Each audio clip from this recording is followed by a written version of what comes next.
I'm a bit confused.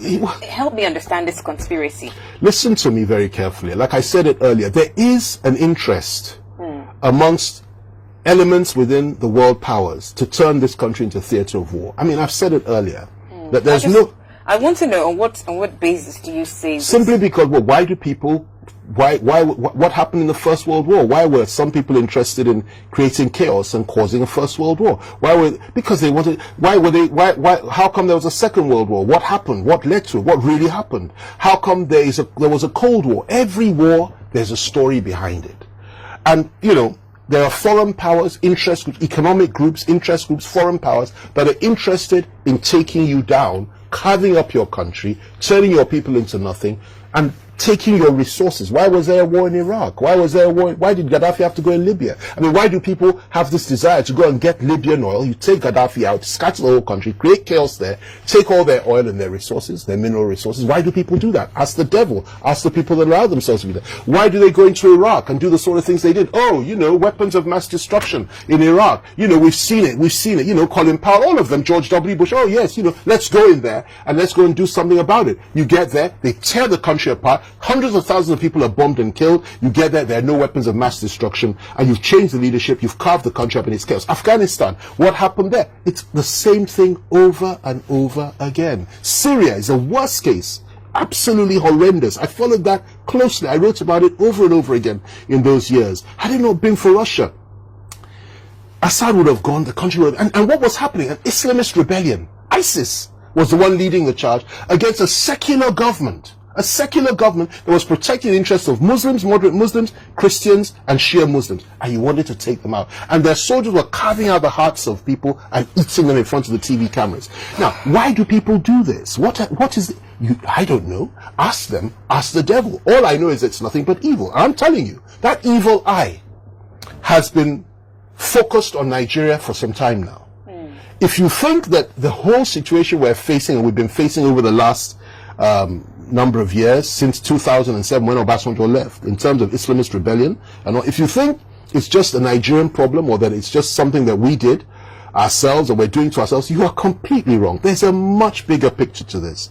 There are some people, some powers in this country that are interested in destroying Nigeria, dividing Nigeria, turning us into a cauldron of war, because they know we won't separate lightly, we won't separate in peace, and they want to destroy us. And they made a projection that by 2015 Nigeria would be at civil war and would have been divided. If you remember that, the Americans, it didn't work because of the resilience and the understanding, the patience of the Nigerian people with and for one another. Because we always say we don't like each other. At the end of the day, you know something?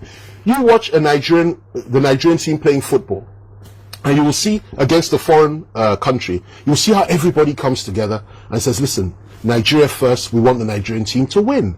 So when push comes to shove, we may have differences. We may want to go our separate ways, but we'll talk about it and see the best way to solve. But these people are not interested in that. They want carnage.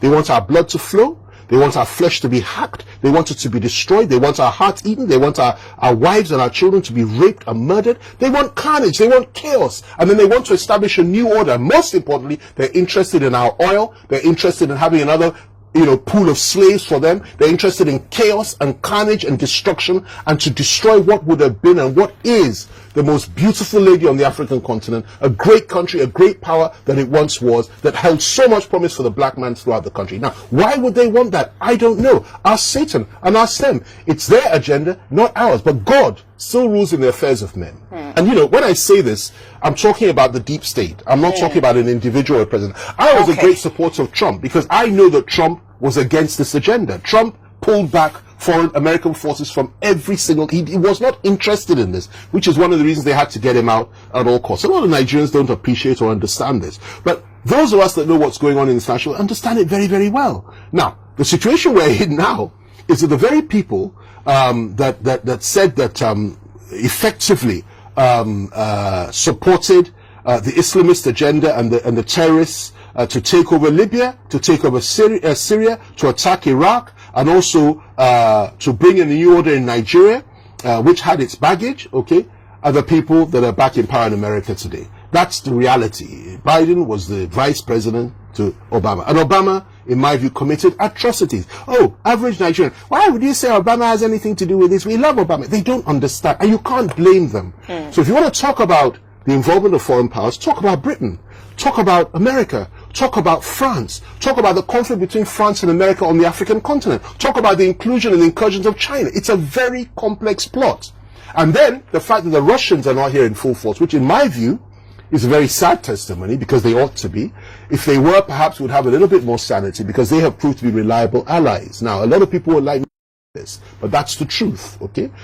My concern is Nigeria as a nation and the Nigerian people. Okay. And whoever it is that will assist us to fight these wars that are being engineered by proxy powers that are who controls Boko Haram? Who established Al Qaeda? Who established who funded Al Qaeda? Who was Osama bin Laden working for before he suddenly turned on them?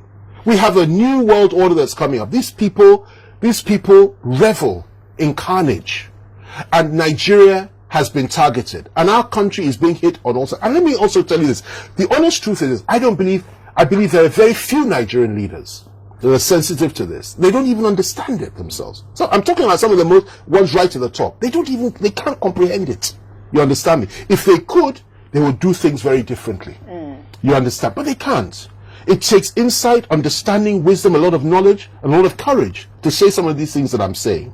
But the reality is that say them we will, because if that will allow people to open their eyes and understand what's really going on, then it's worth saying. Why is it that we have not had the support from the international community that we so desperately need? Why is it that the Americans, who can fly all the way, flying their troops into Nigeria and to Niger Republic to save one American citizen, why is it that they can't tell us where all these girls are through their satellites? Why can't they tell us anything? Why is it that it's not reported on CNN every day, or on BBC every day, or Al Jazeera every day, that our people are being slaughtered every day, to thousands per day, literally being kidnapped and being slaughtered? Have you ever asked yourself that question? Why doesn't CNN report it? One person gets killed in another part of the world. Oh, look at what happened here. But when it comes to Nigeria, they blacked it out. Just to mention here and there, oh, you know them, they're killing each other, you know, that's all they're good for. What is really going on? And why is it, I go back to it, that during President Obama's time, why was an arms embargo placed on us? Poor Nigeria, fighting all alone, no arms, no nothing. We were left in the lurch. Not only that, when we had deals with other countries, they went there and said, don't give them arms to fight against Boko Haram. Who is funding Boko Haram?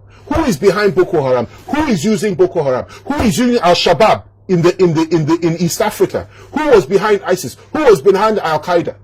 Who was behind them? And this is not a Christian agenda. A lot of people don't understand this. This is demonic. It is Illuminati. It is evil. And it's not a conspiracy. It's a reality.